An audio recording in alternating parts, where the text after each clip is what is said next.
What is going on, guys? It is Parker here, bringing y'all another video.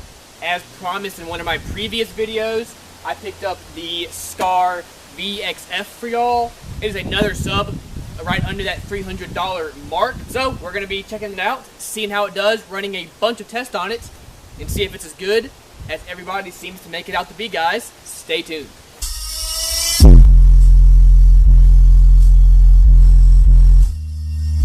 Alright guys, let's get right into it. It comes in a big old box, and not really a whole lot to see here. It does weigh 48.5 pounds, so pretty heavy.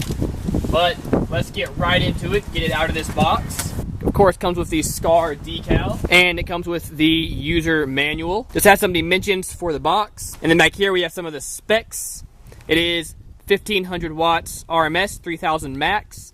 Sensitivity is 84 dB.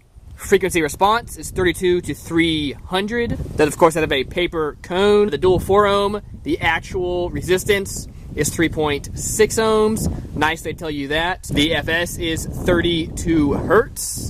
And then of course just some other specs there for y'all.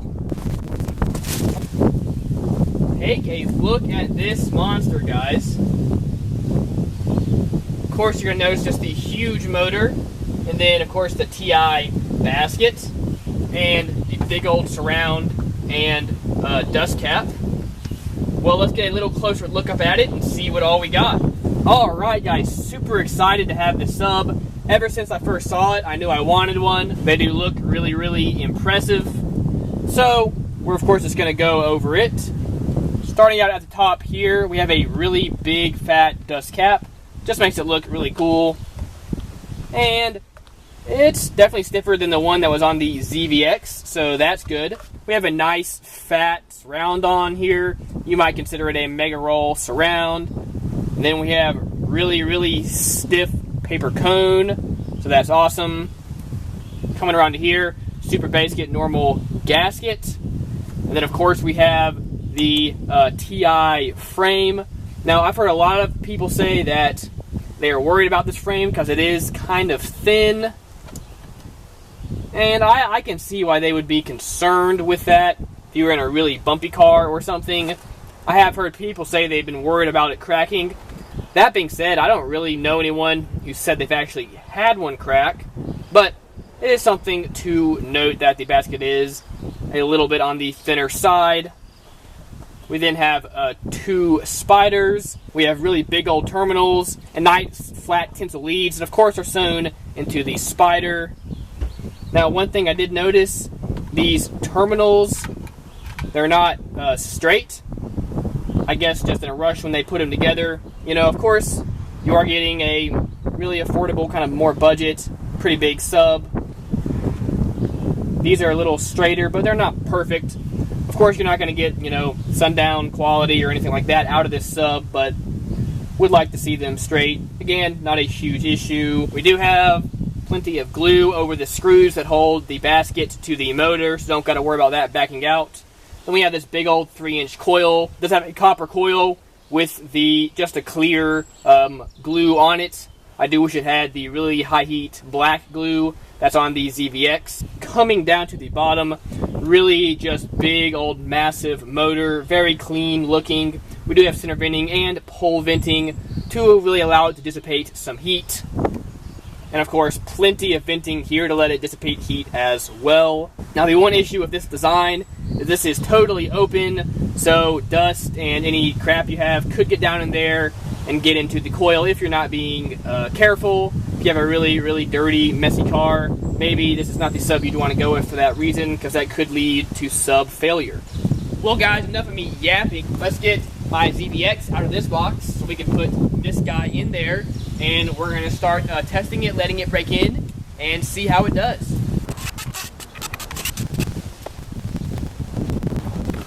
Here's a quick comparison just with the ZVX. This is what I've been running. If you've not seen the video of this, definitely go check it out.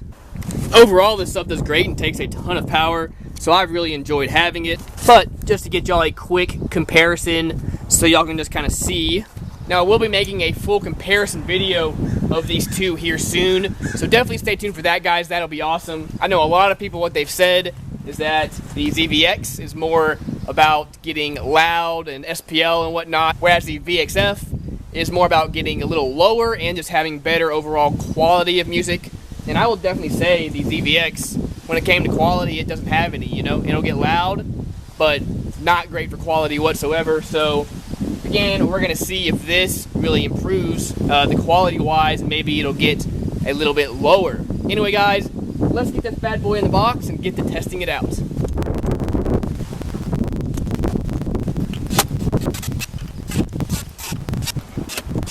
Alright guys, not sure how well you can see this, but what's really neat about this box is they have the S&D 4-post terminal on it. So I can just run one wire to each terminal on the sub and then just go straight to the box. And then from here, I can wire it in parallel or series. Now I've got it in series at the moment because I was running my last sub, it was a dual 1 ohm, and I was running it up to 2 ohms. So this guy is a dual 4 ohm, so we're gonna run it down to 2 ohms. So all I gotta do is swap a few wires and it'll be ran down. So as you can see here, guys, this is of course by positive and negative going to the amp. And then we just have positive jumping over here to positive and negative jumping over here to negative.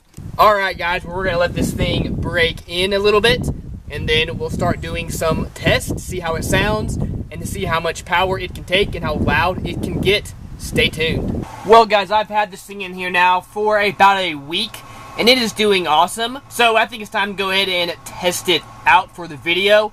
Now back there, I am replacing my handle in there, so that's why that's all apart. You may hear some rattling since the port is firing directly at that door, so just take that into note, but should have that fixed by the time of the next video.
Alright guys, well I've enjoyed having this sub in here the past week or so. It definitely sounds really good. Sound quality on it, guys, is pretty awesome. Definitely better than the ZVX. Now that being said, of course the ZVX is more about just getting loud and taking a bunch of raw power in SPL and stuff like that. Whereas this guy does seem to be focused a little bit more towards the overall quality side of things. Does seem to hold those lower notes a little bit better. And just over the full range, just sounds a little bit better. Alright guys, it is time for the SPL test. So let's see what we can do. Now in my last video with the American Bass HD, we put over 10,000 watts through that sub and ended up tearing out the bottom spider. So we're not going to push it quite that hard. I did have that sub wired down to a half ohm when I was doing that test. We are wired to 2 ohms here. So hopefully we'll get to maybe to 143 dB or something like that. Anyway guys, let's get to it. Alright guys, this is the SPL Lab Mini Bass Meter. And then over here we have the S&D AMM1. Let's get this powered up. This will of course tell us the peak RMS watts that is going through the amp to the sub. And we are going to be doing a 40 Hertz test tone. Now my box is tuned to 32 Hertz. So if we tuned it louder, we probably could get a little higher SPL rating. But all the other subs I've done have been with it tuned to 32 Hertz. So we're just going to keep it like that. Alright, starting out with lower power. Let's try 40 Hertz and see what we get. Alright, super low power. We got a 132.5. And this says only 200 watts. 139.7 at 2300 watts. 141.4 and 2300 watts. Alright guys, a 143.8. That only says 2800 watts. Alright guys, a 143.8 out of a single sub. Not too bad. Probably could have gone a little bit higher, but my ohms were really rising a lot, and I think we were getting into the clipping territory, so don't want to bother with damaging the sub. Let's get to the RMS test and see how that goes, guys. Let's get to it. Alright guys, we have the S&D set at real-time power, and we're going to be playing Gilligan by Dram. Let's get to it.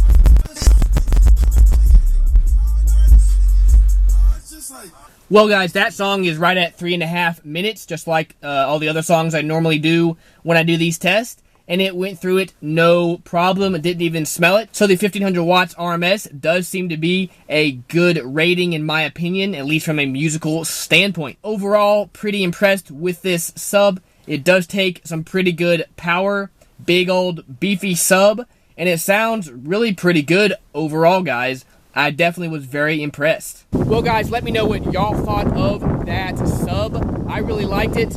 I'm kind of wrapping up the SKAR subs, which is good. I'm ready to start trying out some other brands, but I think after this one, that will be the majority of the SKAR subs, guys. So I really appreciate you watching all these. Y'all seem to love these SKAR videos, so that's why I'm kind of been trying to get them out. But yeah guys, let me know what you thought of that sub. Now stay tuned, I will be making a video comparing it to the ZVX, full head-to-head comparison video, so that should be awesome guys. If you're really trying to figure out which one to pick, stay tuned for that. And then here soon, I'm going to be making a video going over the best sub that you can get for under $300. So of course it's going to have the ZVX, the American Bass HD, the Def Bonds Apocalypse 272, and maybe some others that I haven't gotten yet, guys, so definitely stay tuned for that. Gonna be an awesome video. In the description, there will be links for eBay and Amazon to where you can pick up this sub. Should you buy it from there, I do get a little bit of a commission, So that helps me out a lot, allows me to buy more subs to review for y'all. So guys, thank you all again so much, and stay tuned for the next video.